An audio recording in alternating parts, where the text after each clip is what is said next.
नमस्कार बागायतदार मित्रांनो, मी विजय कुमार तासगाव यश अगोदर पुन्हा एकदा आपल्या सगळ्यांचं कमीत कमी खर्चात दर्जेदार उत्पादनासाठी जो संवाद आहे त्या संवादात आपल्या सगळ्यांचं स्वागत करतो. बागायतदारांमधून आपण डाळिंब या विषयावर चर्चा करत आलो. डाळिंब या विषयाला आपण अनेक जाती कोणत्या कोणत्या ह्याच्यावर चर्चा केली. आंबेबहार, मृगबहार ह्या विषयावर सुद्धा आपण चर्चा केली. डाळिंबाचा भार कसा धरावा, एक खोड पद्धत अलीकडच्या काळात अत्यंत चांगल्या पद्धतीने चालायला लागली त्या विषयावर आपण चर्चा केली. डाळिंबाला नैसर्गिक ताण कसा द्यावा ह्या विषयावर सुद्धा आपण चर्चा केली.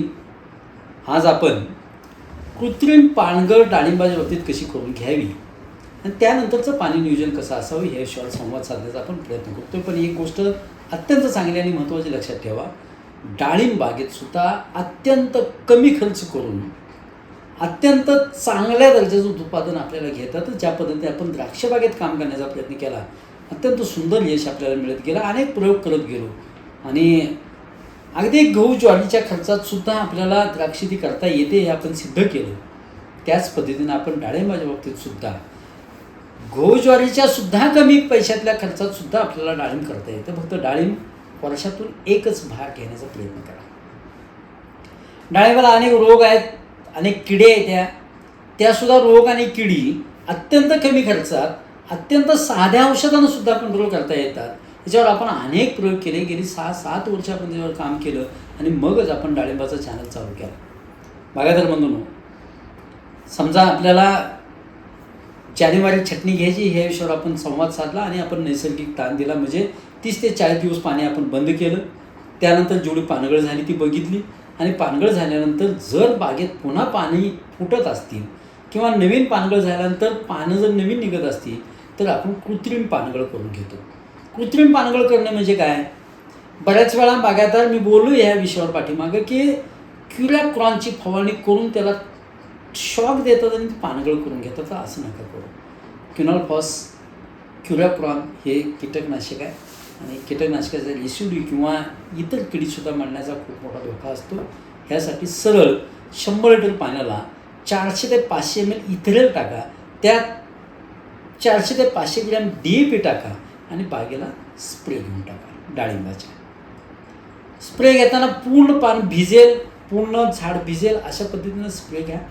डाळिंबाची पानगळ पुढच्या 8 ते 10 दिवसात पूर्ण निघून जाईल आणि पूर्ण निघाल्यानंतर बागेची छाटणी घ्यायची आहे.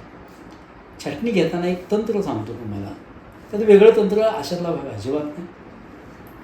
50 सूर्यप्रकाश जो आहे तो डायरेक्ट त्या जी काडी आहे त्या काडीच्या बुंद्यावर पडेल अशा पद्धतीनं कटिंग घ्यायचं. बस इतकंच आहे. आतल्या बाजूच्या काड्या कटिंग करून घ्या, आडव्या शूट आहेत ते कटिंग करून घ्या. शेंडा किमान पेन्सिलच्या आकाराचा राहील अशा पद्धतीनं आपण कटिंग करून घेऊया. बागेची छाटणी आपली संपून जाईल. आडव्या एकमेकावर येणाऱ्या फांद्या, त्यात असणाऱ्या जाळ्या, त्यात असणाऱ्या काड्या, त्यात असणारे जुने डाळिंबाची फळं काय असतील तर ती फळं सगळी काढून घ्या आणि काढून घेतल्यानंतर मग त्याला आपण 0.5% बोर्डूची फवारणी घेऊया. 0.5% बोर्डूची फवारणी म्हणजे 100 लिटर पाणी, 500 ग्रॅम मोजून 300 ग्रॅम चुना एकत्र करा. त्यात सल्फर 100 लिटर पाण्यात 100 ग्रॅम टाका आणि खोड आणि ओलांडं चांगलं भिजतील अशा पद्धतीनं धुवून घ्या.